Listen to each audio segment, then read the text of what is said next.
Puji Tuhan. Baik, Bapak Ibu yang dikasihi oleh Tuhan, ini minggu pertama bulan Februari. Karena itu, biarlah kita juga menerima kesegaran dan semangat yang baru dari Tuhan. Amin. Mari kita akan lihat saudara dari 1 Korintus pasal yang ke-9. Saya mau menyampaikan satu firman, satu pesan Tuhan yang menguatkan semua kita sebagai pelari-pelari di gelanggang pertandingan lari. Kita akan belajar dari 1 Korintus pasal 9 ayat 24-25 ini. Alkitab nanti akan mengajar kita, larilah begitu rupa. Larilah begitu rupa. Kalau dikatakan berlarilah begitu rupa, berlarilah begitu rupa. Karena ada banyak tantangan, ada banyak kendala, ada banyak pencobaan yang tidak akan henti-hentinya berupaya melemahkan iman kita. Karena itu berlarilah begitu rupa. Ayat 24 dan 25 kita baca bersama-sama 23. Tidak tahukah kamu bahwa dalam gelanggang pertandingan semua peserta turut berlari, tetapi bahwa hanya satu orang saja yang mendapat hadiah? Karena itu, larilah begitu rupa, sehingga kamu memperolehnya. Tiap-tiap orang yang turut mengambil bagian dalam pertandingan, menguasai dirinya dalam segala hal. Mereka berbuat demikian untuk memperoleh suatu mahkota yang fana. Tetapi kita untuk memperoleh satu mahkota yang abadi. Ayat 24-nya kita baca bersama-sama sekali lagi 23. Tidak tahukah kamu bahwa dalam gelanggang pertandingan semua peserta turut berlari? Satu orang saja yang mendapat hadiah. Karena itu larilah begitu rupa sehingga kamu memperolehnya. Katakan berlarilah begitu rupa. Kata berlari itu saja memberi sebuah pesan bahwa ada jarak yang kita perlu tempuh secepat-cepatnya. Ada sebuah perlombaan di mana kita sedang berada. Supaya apa? Supaya dengan berlari kita menjadi pemenangnya. Tapi yang menarik, ini tulisan Rasul Paulus kepada jemaat Korintus. Dia menambahkan satu kata yang unik. Larilah begitu rupa. Katakan berlarilah begitu rupa. Sudahkah Anda berlari begitu rupa?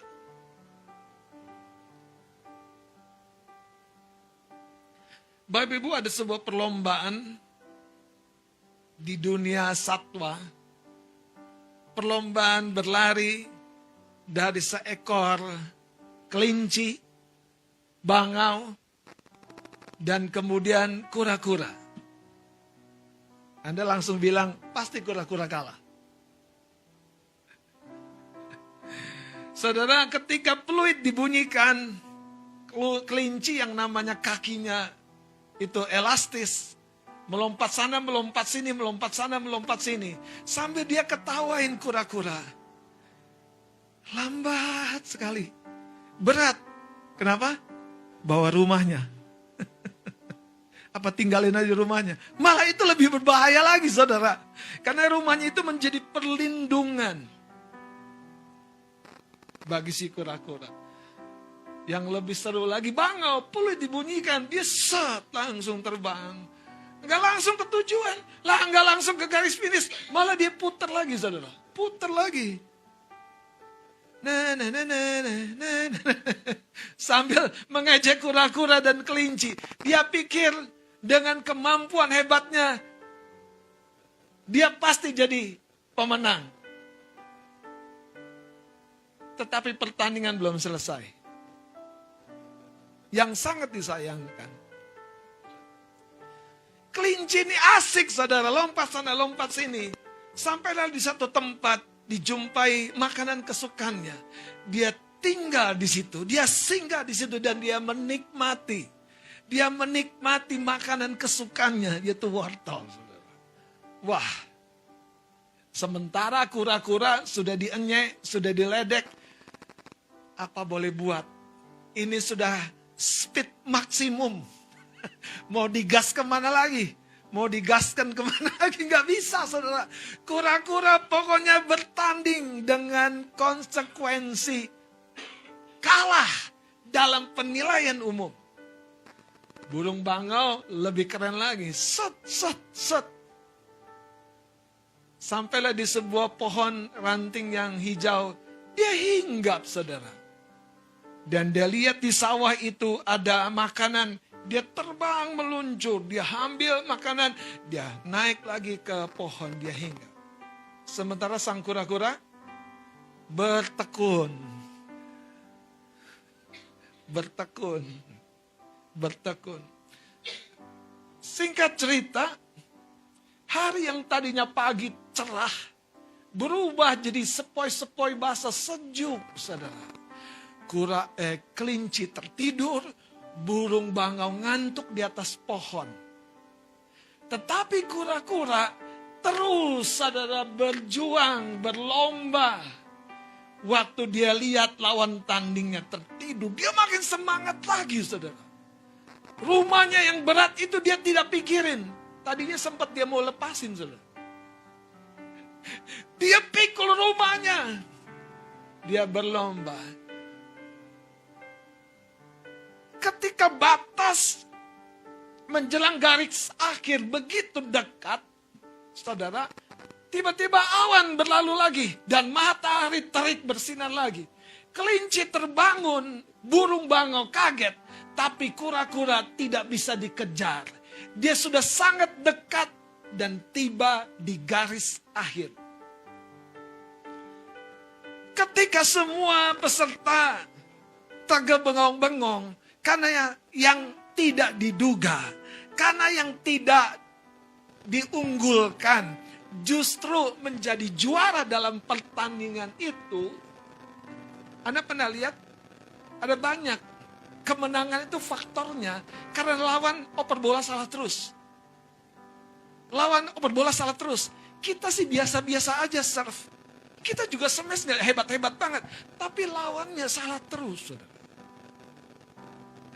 Tuhan bisa membawa Anda melihat di mana setan tidak mendapati Anda. Karena darah Yesus menutup Anda begitu sempurna. Sekalipun pencobaan lewat dekat, hampir menghajar Anda. Tapi semuanya apa? Cuman lewat. Katakan haleluya. Kura-kura, dia pikul rumahnya yang berat itu. Mungkin dia doa sama Tuhan, Tuhan kenapa sih aku dikasih rumah yang berat ini? Itu kelinci enak banget. Itu burung bangau melayang-layang dengan kakinya yang panjang. Dengan sayapnya. Waduh, saudara. Betapa kecewanya kura-kura. Tetapi, saudara, pada waktu dia melihat kelebihan-kelebihan lawannya, membuat lawannya lengah, keunggulan-keunggulan lawannya membuat lawannya tidak berjaga-jaga, justru kesusahan kura-kura, kakinya pendek. Dia harus pikul rumahnya. Itu membuat dia bertekun ketika dia menerima penghargaan juara di pertandingan itu. Kira-kira, saudara, apa yang akan dilakukan oleh kura-kura? Tuhan terima kasih, Engkau kasih rumah yang berat. Tuhan terima kasih, Engkau kasih kaki yang pendek. Ini mengajar aku untuk bertekun. Ini mengajar aku untuk fokus. Ini mengajar aku untuk tidak sombong. Ini mengajar aku untuk tidak menganggap hebat lawan. Dan rasanya menganggap kecil diri sendiri. Banyak orang gitu kan. Dalam pertandingan ini, saya mau tanya. Bapak Ibu mau pilih jadi apa? Bapak Ibu mau pilih jadi apa? Kalau boleh ya jadi burung bangau yang menang dong. Iya kan? Bisa kelayapan tapi menang. Haleluya. Kalau boleh jadi kelinci yang menang dong. Bisa lompat sana, lompat sini. Menang. Haleluya. Sayangnya rumusnya tidak begitu, Bapak Ibu Saudara. Ada orang, saudara, tahu nggak? Tanggung jawab itu menumbuhkan otot rohanimu. Iya. Tanggung jawabmu membuat engkau bangun pagi, tidak lupa saat teduh kan? Ya kan? Tidak lupa doa kan? Kenapa? Mau pelayanan. Nggak enak dong. Apalagi di depan sini. Kira-kira gimana gitu kan? Tapi dari semuanya itu, kita jadi kura-kura yang lebih dari pemenang. Sekarang lihat cerita ini Bapak Ibu Saudara. Ayat 24. Anda tahu Rasul Paulus berkata, di dalam dagingku ada duri. Aku udah berseru kepada Tuhan 3 kali. Dan Tuhan berkata, cukup kasih karuniaku. Justru dalam kelemahanmu lah kuasaku menjadi sempurna. Ini pesan untuk kita. Jangan lebih-lebihkan kekurangan. Jangan lebih-lebihkan perbedaan yang rasanya engkau seperti kura-kura. Kakimu terlalu terbatas. Tanggung jawabmu berat sekali. Tetapi jangan lupa, saudara, dengan semuanya itu engkau mengandalkan Tuhan. Kekristenan tidak pernah menghasilkan buah, chest plank, tidak pernah. Anda tahu Tuhan Yesus usia berapa baru muncul memberitakan bertobatlah sebab kerajaan Allah sudah dekat? Usia 30, saudara. Dan Alkitab mencatat usia 12 tahun dia ada di bait Allah. Bahkan orang tuanya pulang ke kampung halamannya, Tuhan Yesus tetap di bait Allah untuk belajar firman. Belajar firman. Usia 12 tahun. Dan kapan dia mendapat panggungnya, diorbitkan, diangkat Tuhan? Usia 30. Melayani berapa lama? Kira-kira 3,5 tahun. Singkat sekali. Tetapi karyanya membuat kita mengalami anugerah hari ini. Saudara, biarlah kita tahu setiap pertandingan, setiap perlombaan, setiap tugas, setiap beban, setiap kesulitan, waktu hati kita tertuju kepada Sang Pemberi kehidupan, Anda akan dimampukan. Ada orang berkata, enaknya anak kamu baik-baik, nurut dengar-dengaran. Saudara, kita kan lihat dari luar.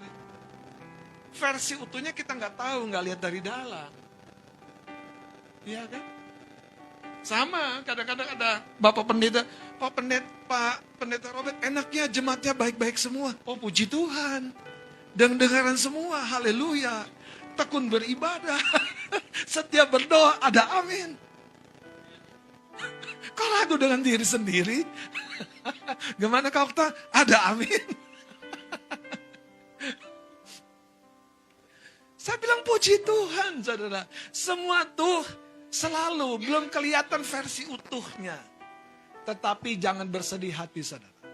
Alkitab berkata, engkau dikuatkan, ditopang oleh Tuhan. Supaya apapun keterbatasan kita, kita akan menyelesaikan pertandingan kita. Amin. Nah, lihat sekarang ayat 24. Tidak tahukah kamu bahwa dalam gelanggang pertandingan, semua peserta, tua muda, anak kita punya pertandingan. Suami kita punya pertandingan. Orang tua kita punya pertandingan. Dan jangan lupa, Anda jangan mengambil garis pertandingan anak kita. Jangan mengambil garis pertandingan orang tua kita. Kita harus ngerti porsi kita mendukung. Ayo nak, kamu bisa nak. Gak boleh saudara. Supaya apa? Rencana Tuhan terjadi. Saya membaca satu catatan yang unik sekali tentang Tuhan Yesus ketika dia menerima baptisan Yohanes. Di Matius pasal 3. Alkitab mencatat ketika Yohanes membaptis ada di sungai Yordan, Tuhan Yesus berangkat dari Galilea, dari Yudea, menuju sungai Yordan, dan memberi diri dibaptis. Tidak ada antar jemput. Tidak ada jaminan bahwa pulang akan diantar selamat.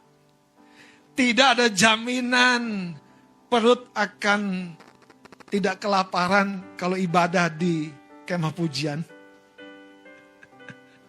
Kenapa? Akan selalu ada kantin. Kenapa Anda nggak bawa dari rumah dan bagi-bagi di sini? Tetapi yang menarik saudara, ketika Yesus berangkat dari kampung halamannya ke sungai Yordan, itu akibat kesadaran dirinya. Demikianlah sepatutnya kita menggenapkan kehendak Tuhan.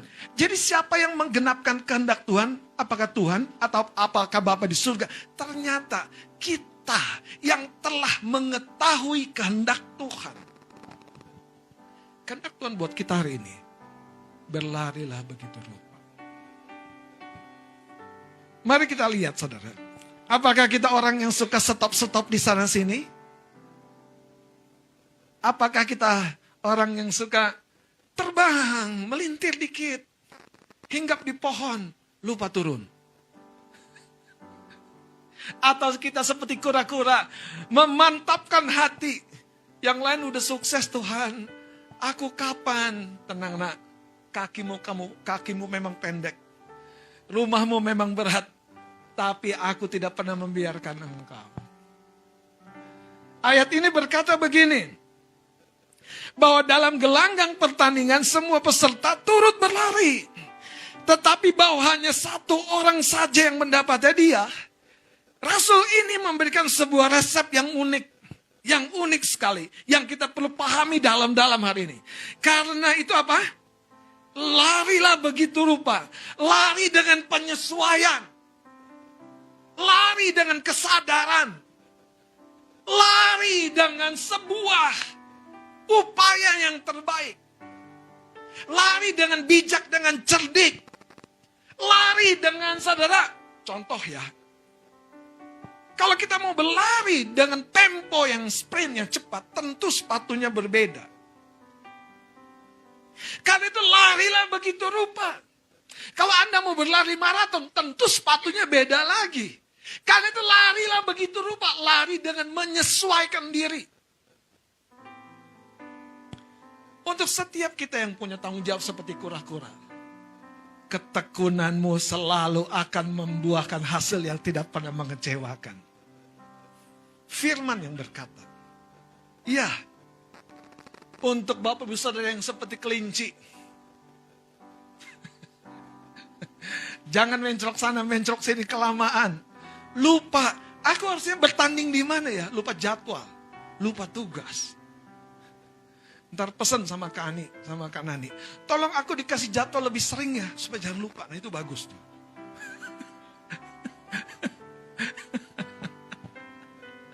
Saya jumpa pagi-pagi sama Eyang Kung di bawah. Waduh saya bilang, Eyang hebat sekali. Pagi-pagi sudah standby jadi asar penerima tamu. Bukan aku bang, mohon maaf. Aku ini tembakan ada di bawah jadi asar penerima tamu. Oh. Kamu ketahuan. Saya bilang, makasih Yang.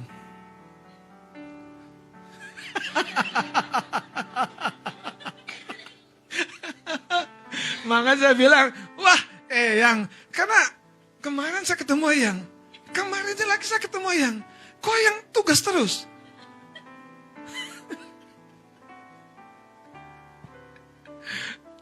Yang nanti bisik-bisik, itu bang, karena aku gak ada tumpangan lain. Tumpanganku anakku itu nih. Ya harus datang duluan. Ya apa boleh buat. Haleluya.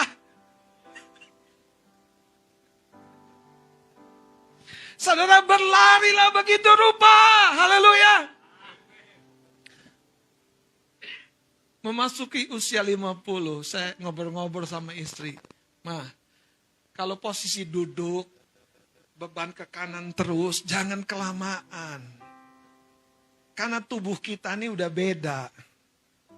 Kadang-kadang kita gini kan saudara. Waduh, tumpuan semua ke sini. Terus setelah selesai kesemutan, duduk lipat kaki. Habis selesai lipat kaki, mati rasa. Yang salah bangkunya. Itu kan kita namanya tidak menyadari diri. Kalau bahasa kerennya nggak tahu diri loh. Pengen keren kayak ABG, pakai celana ketat. Baru lompat, haleluya, prek. Prek. Tahu dirilah Bapak Ibu. Tutup tahun, awal tahun, ulang tahun. Saya bilang, Tuhan kuatkan aku melewati pencobaan ini. Aduh. Belum lagi ke parung panjang, saudara. Makan pertama, makan kedua, makan ketiga. Dalam hatiku yang paling nyata adalah jerawat muncul. Tuhan, maaf ya Tuhan. Bukan engkau, bukan Kohen yang salah. Aku yang salah Tuhan. Siamu yang salah. Haleluya. Saudara, kalau diundang makan, apakah kita bablasin semua menu itu? Enggak bang, aku bungkus. Nah, itu cukup berhikmat tuh. Cuman jangan bungkus setelah semua diselesaikan di meja. Itu namanya terlalu berhikmat. Habis gimana bang, kami udah biasa. Nah, biasamu itu berubah. Saya ngobrol dengan istri. Sekuat-kuatnya tubuh kita. Ingat, sudah 50 tahun onderdil ini dipakai. Halo. Jangan, siapa yang ikut bulu tangkis? Wah, yangkung, aku. Terus tepok. Kenapa om? Aduh, ternyata cekot-cekot. Ya memanglah. Jangan dipaksa. Itu namanya berlarilah begitu rupa. Kalau Eyang Muti kan datang sana. Mau ikut tanding juga? Enggak. Mau nyemangatin. Nah, itu cocok, saudara. Cocok. Jadi poinnya adalah, kita harus sesuaikan diri kita. Jangan pakai versi kita yang lama. Pasti habis, pasti kita kalah, pasti kita ketinggalan. Versi kita yang lama, berjuang sendiri, bertanding sendiri, berdoa sendiri. Enggak, di babak ini kita harus berkolaborasi, bekerja sama. Di babak ini karena pertandingannya beda, saudara. Ini bukannya tentang pencapaian, tetapi tentang rencana Tuhan tergenapi dalam hidup kita. Karena itu berlarilah begitu rupa. Berlarilah begitu rupa. Kalau orang lain sudah duluan, sampai tenang. Pertandinganmu berbeda, saudara. Coba lihat ayat 26-nya sebelum kita bergerak nanti, saudara, ke cerita tentang Lot. Ayat 26 ini berkata begini, sebab itu aku tidak berlari tanpa tujuan. Hari ini apa tujuan kekristenan kita? Apa tujuan iman kita? Apa tujuan kehadiran kita di gereja? Apa tujuan kita dalam melayani? Saudara, tujuan kura-kura ada di garis pertandingan bukan untuk menyesali, mengeluhkan, komplain sama Tuhan, dan melihat orang lain dan membandingkan kepada orang lain lebih enak, bukan. Tapi tujuan kura-kura ada di garis pertandingan yang rasanya tidak fair. Untuk apa? Bertekun. Untuk bertekun. Untuk bertekun. Setiap orang yang bertekun tidak pernah dikecewakan oleh ketekunannya. Makanya Paulus berkata, sebab itu aku tidak berlari tanpa tujuan. Dan dia ibaratkan, aku bukan petinju yang sembarangan saja memukul. Artinya apa? Atur saudara kekuatan kita. Atur hikmat yang kita perlukan di musim ini. Rut kehilangan suami. Rut kehilangan identitas di dalam Alkitab. Rut hanya berputau dan merantau bersama Naomi. Nggak ada harapan.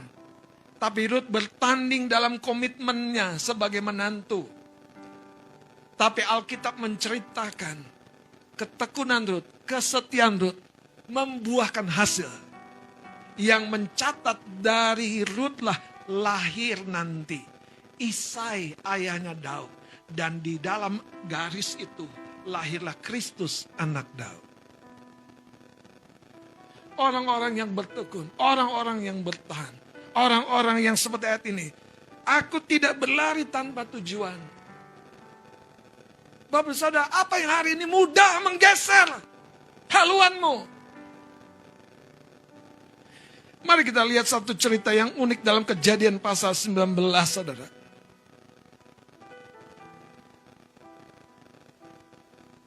Abraham ibarat pemimpin rohanimu, berdoa, mengangkat tangan mendukung. Tapi keputusan Lot yang menentukan seperti apa situasinya.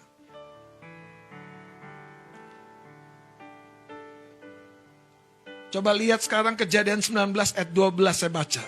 Lalu kedua orang itu berkata kepada Lot, siapakah kaummu yang ada di sini lagi?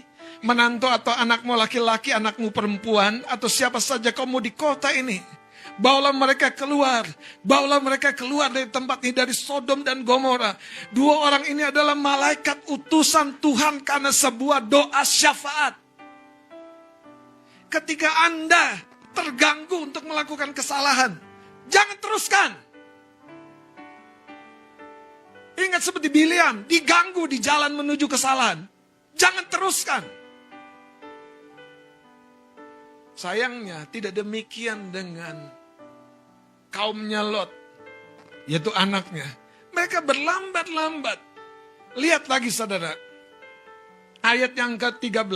Sebab kami akan memusnahkan tempat ini karena banyak keluh kesah orang tentang kota ini di hadapan Tuhan. Sebab itulah Tuhan mengutus kami. Tuhan mengutus kami untuk memusnahkan. Malaikat yang akan memusnahkan. Malaikat itu juga yang menarik Lot dengan keluarganya keluar. Ini luar biasa saudara. Ayat 14. Tuhan punya cara-cara yang melampaui akal pikiran kita. Ayat 14. Lalu keluarlah Lot berbicara dengan kedua bakal menantunya, yang akan kawin dengan kedua anaknya perempuan, katanya. Bangunlah keluarlah dari tempat ini, sebab Tuhan akan memusnahkan kota ini. Baca sama-sama respon kedua bakal menantunya itu. Tetapi ia dipandang oleh kedua bakal menantunya itu sebagai orang. Mana? Enggak ada api akan turun, enggak ada tanda-tanda. Mana? Saudara, Tuhan bersabar dengan kelalaian kita. Tuhan bersabar dengan kelalaian Lot. Tuhan mau, tapi dia tidak bisa tidak. Dia harus menolong Lot karena sebuah doa syafaat Abraham. Sekarang kita baca sama-sama ayat 15-nya. 2-3. Ketika fajar telah menyingsing, kedua malaikat itu mendesak Lot supaya bersegera, katanya.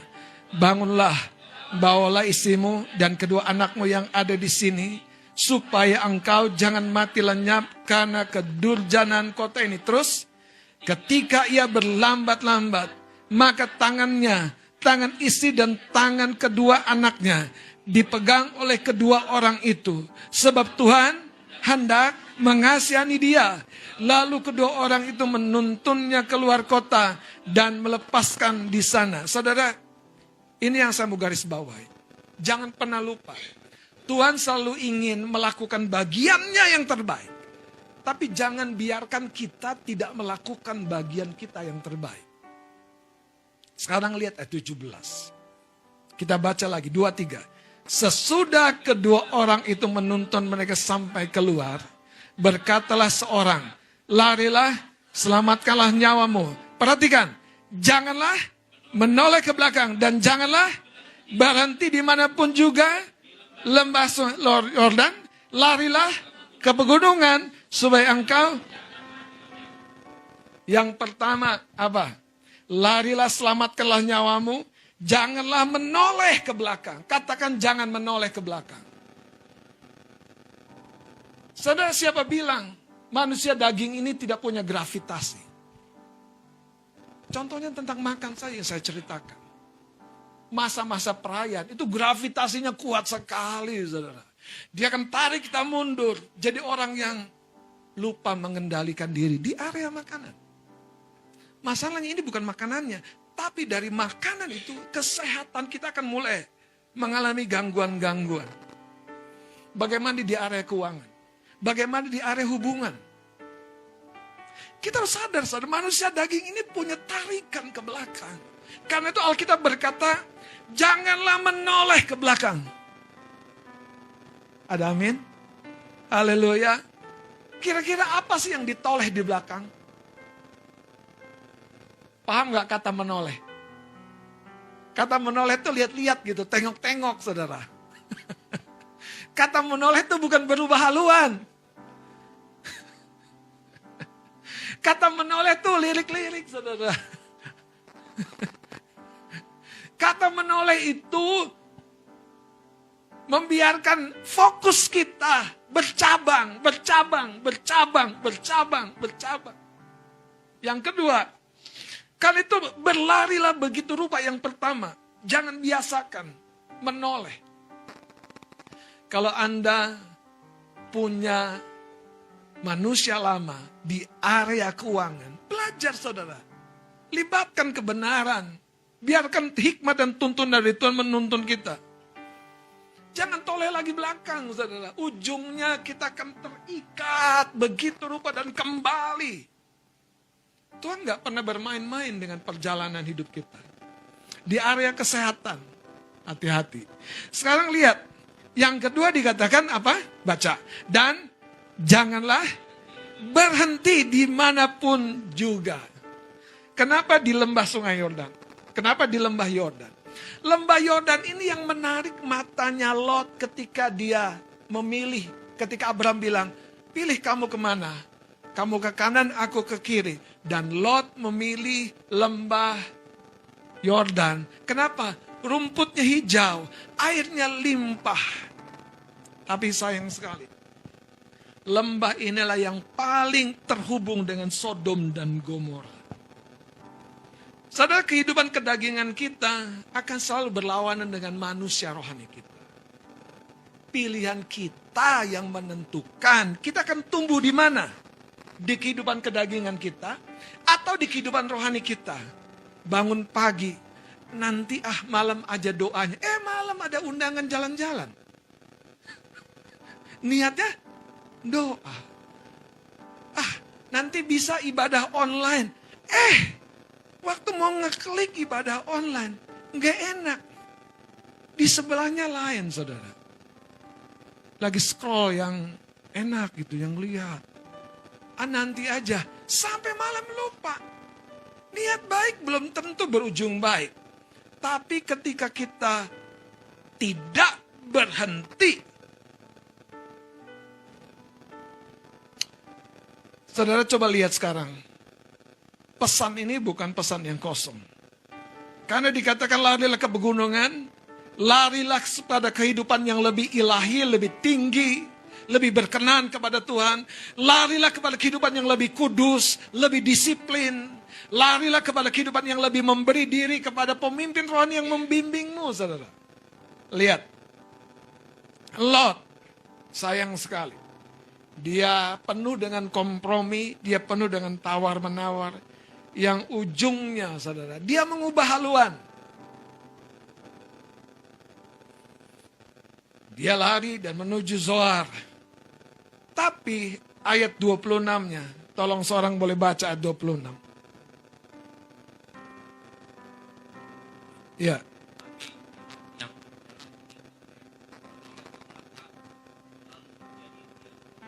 Tetapi istri Lot yang berjalan mengikutnya. Coba gandeng kanan kirimu agak kenceng gitu. Kalau suami dan istrimu gandeng dia, katakan jangan jauh-jauh.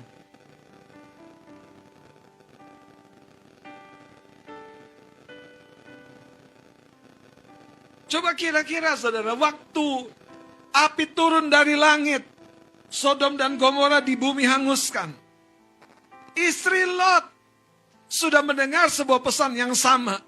Berlarilah begitu rupa. Jangan tengok-tengok ke belakang. Berlarilah begitu rupa. Jangan berhenti. Tapi istri Lot tidak tahan. Ujungnya istri Lot menengok ke belakang. Bapak Ibu Saudara, mari kita tuntaskan. Kita akan buka dalam Filipi pasal yang ketiga. Dengan cepat.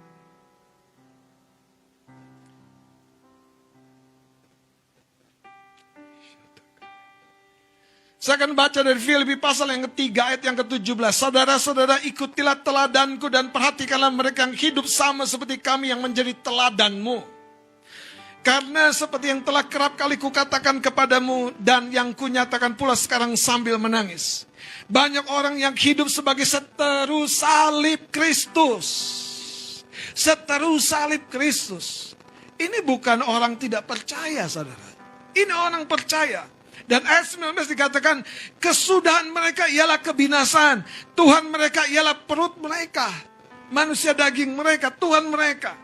Terus dikatakan, kemuliaan mereka ialah aib mereka. Pikiran mereka semata-mata tertuju kepada perkara-perkara duniawi, saudara. Ini peringatan. Itu sebabnya, saudara, Tuhan ingin betul-betul membawa kita keluar dan berlari begitu rupa dan menjadi pemenang. Sekarang lihat Ibrani pasal yang ke-12. Saya berdoa hari ini kita berdamai dengan Tuhan. Tetapkan kembali tujuan, yaitu ke gunung. Kepada satu kehidupan rohani yang semakin berkenan.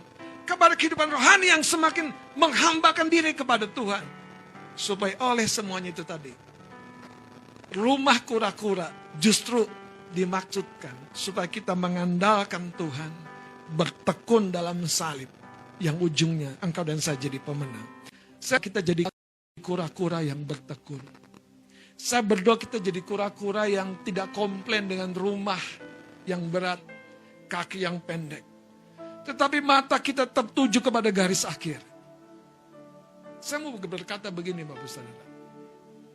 Tuhan tidak pernah kebetulan menempatkan engkau di tempat ini. Tuhan tidak pernah kebetulan menempatkan engkau mendengar pesan ini. Yang mungkin bagi hidupmu enggak enak. Kayaknya Pak Pendeta mengoreksi aku. Enggak kebetulan, saudara. Saya percaya seperti pesan dua malaikat kepada Lot. Pesan ini mau menyelamatkan kita. Dunia ini sedang menyerbu anak-anak muda, anak-anak kita. Dengan media sosial. Kalau Anda cermati bagaimana LGBT, saudara. Apa yang kita bisa buat? Jangan hanya berdoa. Jadilah teladan dalam mengikut Tuhan. Kalau Anda lihat sampai ada pendeta yang berani tampil, saudara. Dan ketika dia tampil bahkan mengomentari, saudara, Donald Trump. Wah, saya bilang, lewat dia lupa kebenaran. Pemerintah itu diangkat Tuhan, hati-hati. Donald Trump sudah tegas, hanya 2 gender. Kekasih Tuhan. Dunia ini sedang makin jahat. Apakah kita seperti kelinci, loncat sana, loncat sini, makan sana, makan sini. Kita nggak punya keterhubungan dengan rumah Tuhan.